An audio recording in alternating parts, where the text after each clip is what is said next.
us. Now to our exclusive look as NATO prepares for the unthinkable, nuclear war. As tensions with Russia rise, our Raf Sanchez takes us inside the high-stakes drills. This is what training for nuclear war looks like. We're at the Vocal Air Base in the Netherlands, where we've been given exclusive access, as NATO for the first time allows reporters to see its nuclear war games.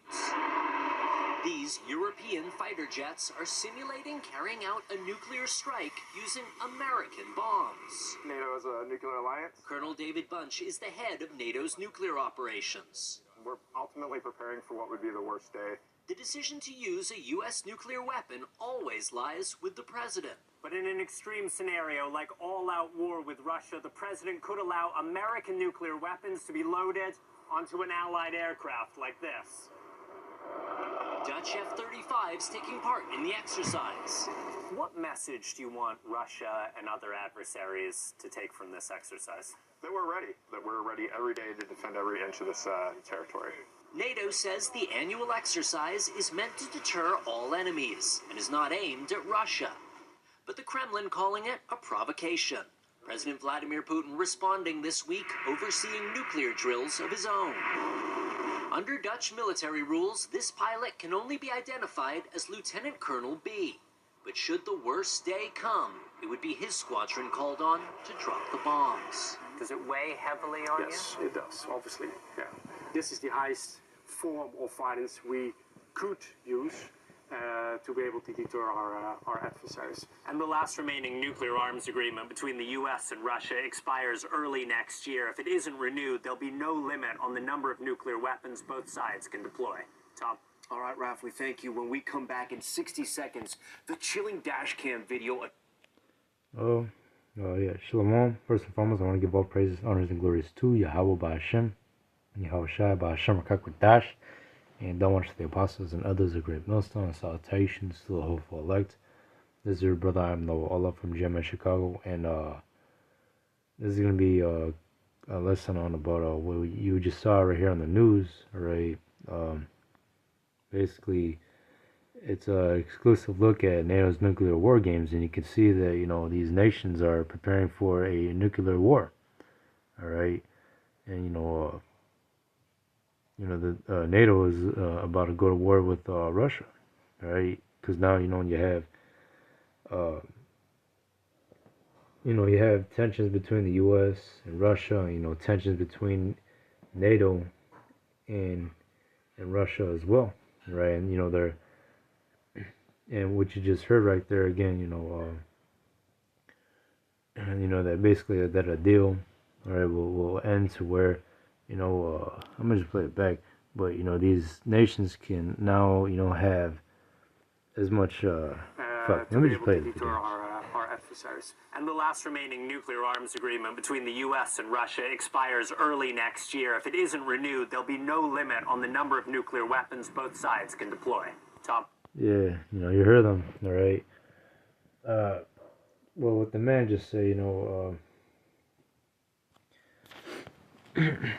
they can, it's like. And the last remaining nuclear arms agreement between the U.S. and Russia expires early next year. If it isn't renewed, there'll be no limit on the number of nuclear weapons both sides can deploy. Tom? All right. Well, he says it better. But nonetheless, these nations, all right, are preparing for war, right? Eventually is going to be nuclear, right?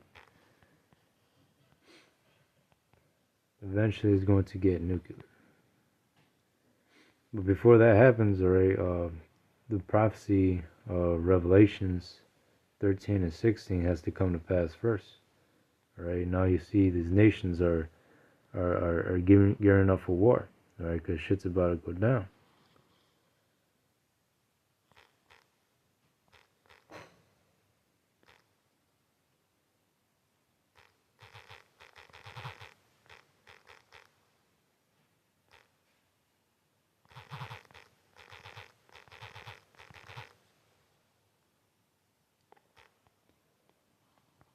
Right, second edge is 16 and Second Esdras 16 and yeah, I'm gonna start with damn,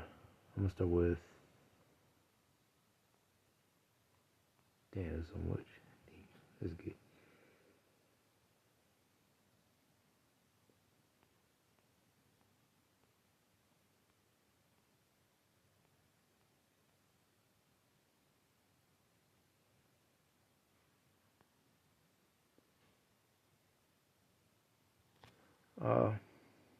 let's start with second Esdras 16 and 1. It says, woe be unto thee, Babylon and Asia, woe be unto thee, Egypt and Syria. Gird up yourselves with cloths of sack and hair, bewail your children, and be sorry, for the destruction is at hand. A sword is sent upon you, who may turn it back? A fire is sent among you, and who may quench it? The plagues are sent unto you, and what is he that may drive them away? May any man drive away an hungry lion in the wood, or may any one quench the fire and stubble when it had begun to burn? May one turn again the arrow that is shot of a strong archer? The mighty Lord sendeth the plagues, and who is he that can drive them away? And that's right. The Lord is putting the Spirit on the different nations to gear up for war. All right. Likewise, the Lord is also, the Lord is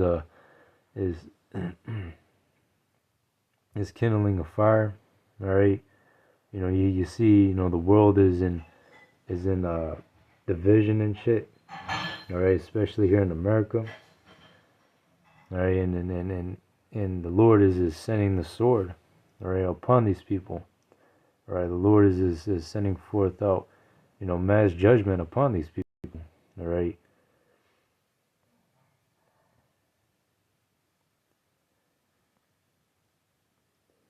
And real soon, America's about to be hit with ICBM missiles, and there's no stopping that. All right, because the Lord is gonna put the Spirit on the NATO and EU, Russia, China, etc. All right, the point their ICBM missiles here in America.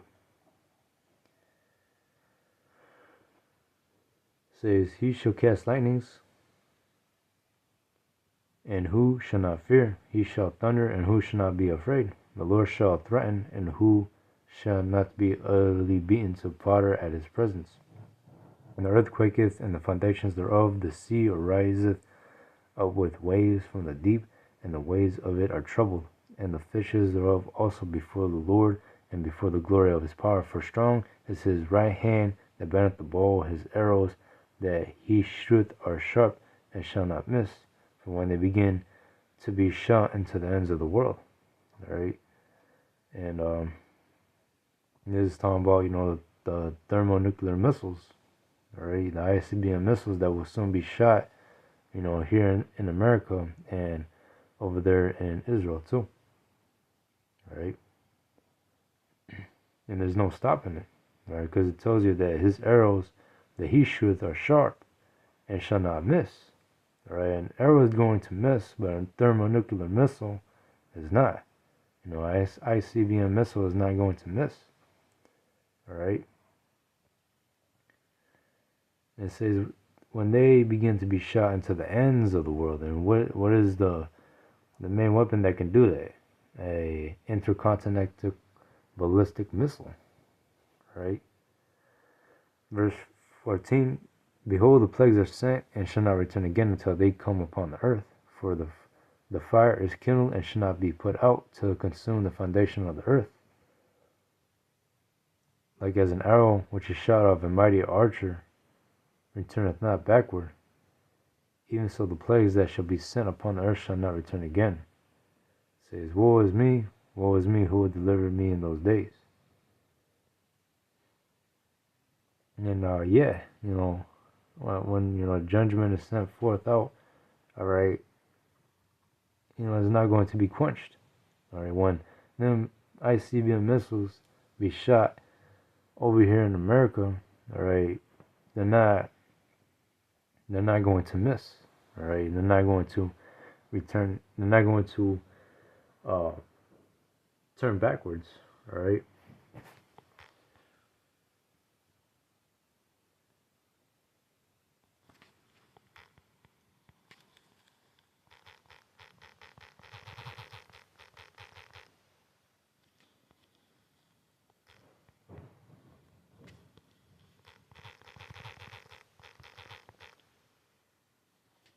Says 2 Peter 3:10, but the day of the Lord will come as a thief in the night, in which the heavens shall pass away with a great noise, and the elements shall melt with fervent heat, and the earth also, and the works that are therein shall be burned up. And that's exactly what's going to happen. All right. When these missiles be shot over here in America, right, the elements here are going to melt. All right, stones, concrete, all right, is going to melt with fervent heat.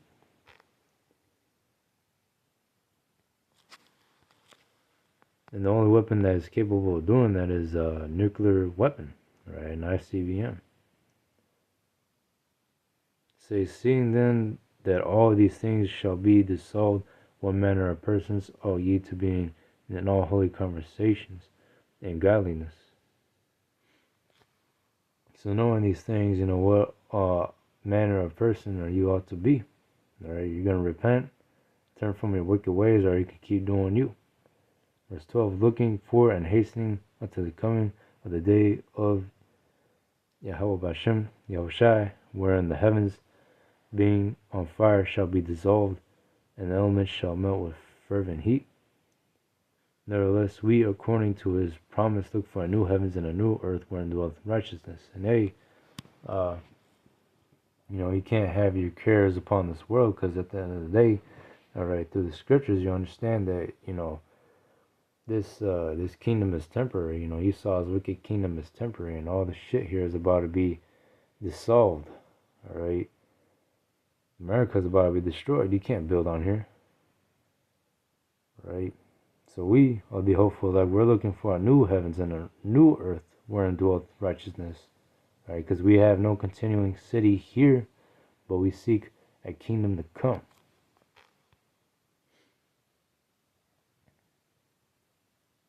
And look, you're looking at the buildup, all right.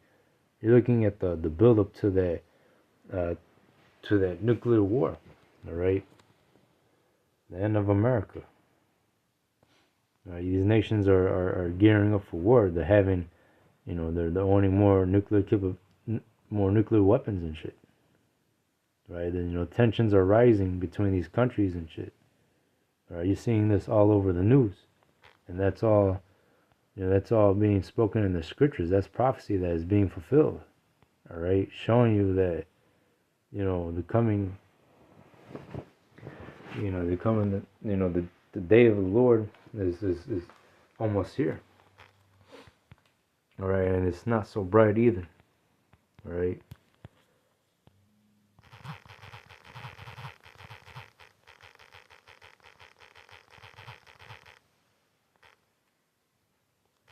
Amos 5:18. Amos 5:18. It says, "Woe unto you that desire the day of the Lord, to what end is it for you? The day of the Lord is darkness and not light." And that's right. You know, when the day of the Lord comes, right, it's darkness, right? All hell's about to break loose, right? The nuclear, you know, these nations are about to, you know, fire the missiles here in America after when the MOTB gets fully implemented. All right. You know, a lot of people are about to perish. Right? A lot of people are about to perish in these last days, and especially in that nuclear war. All right, that 1 hour war that's going to destroy America, you know, completely wipe America off, you know, off the plate, you know, off this earth, right?